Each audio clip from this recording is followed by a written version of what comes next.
सास पंजाबी में कहावत है, सास चंगी होवे या ते दीवार ते टंगी होवे।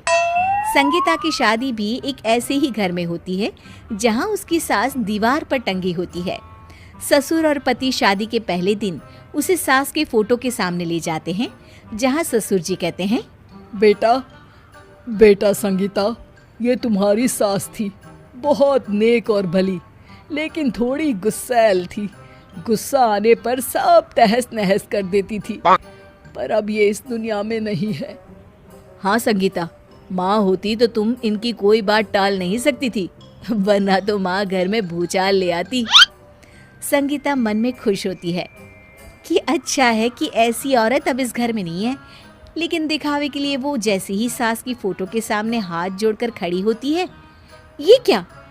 सास उसे देखकर मुस्कुराने लगी। संगीता आंखों को मलकर एक बार फिर से देखती है, लेकिन फिर सास के चेहरे का भाव, भंगिमा यानी एक्सप्रेशन बिल्कुल बदले होते हैं।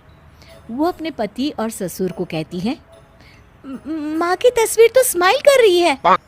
ना ना बेटी, ये कैसे संभव है? जरूर तुम्हें कोई गलती हुई होगी, ऐसा कैसे हो सकता है? लगता है तुम शादी की सारी फॉर्मेलिटी करते करते थक गई हो, तुम्हें आराम की जरूरत है संगीता।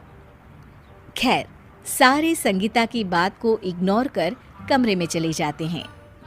वैसे सास की फोटो पर एक्सप्रेशन एक के बाद एक बदलते ही रहते हैं।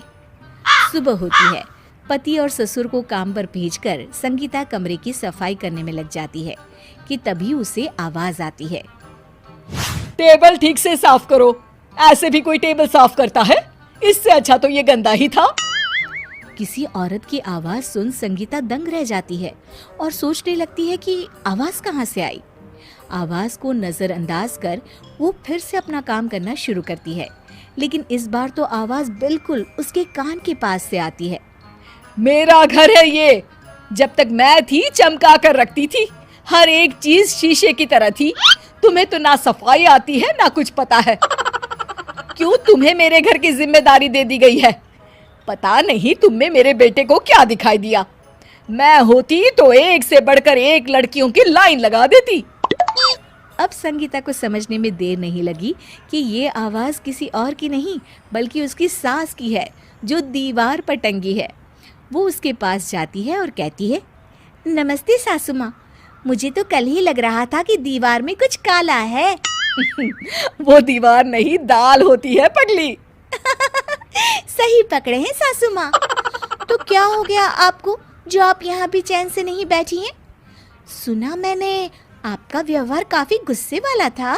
चुप रह तू, ज्यादा बकर बकर ना कर। घर का काम करना तो आता नहीं, आई है मुझसे बहस करने। हाँ देखिए सासू माँ, मैं आपसे साफ साफ कह देती हूँ, मुझसे पंगा लेने की कोशिश मत करिएगा। तभी पीछे से संगीता का पति आता है।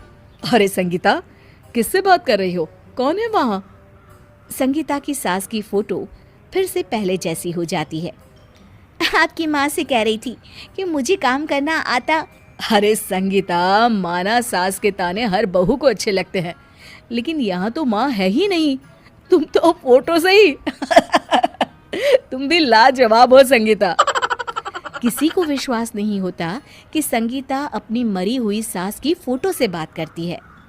वहीं आए दिन संगीता की सास संगीता को किसी न किसी बात पर आते जाते ताने देती।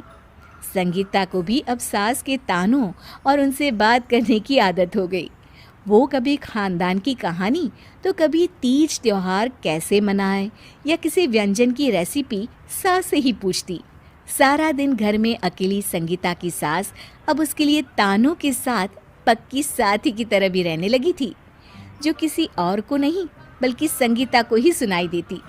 तो देखा आपने, सास बहू का रिश्ता हर रिश्ते से ऊपर होता है, फिर चाहे वो खट्टा हो या मीठा।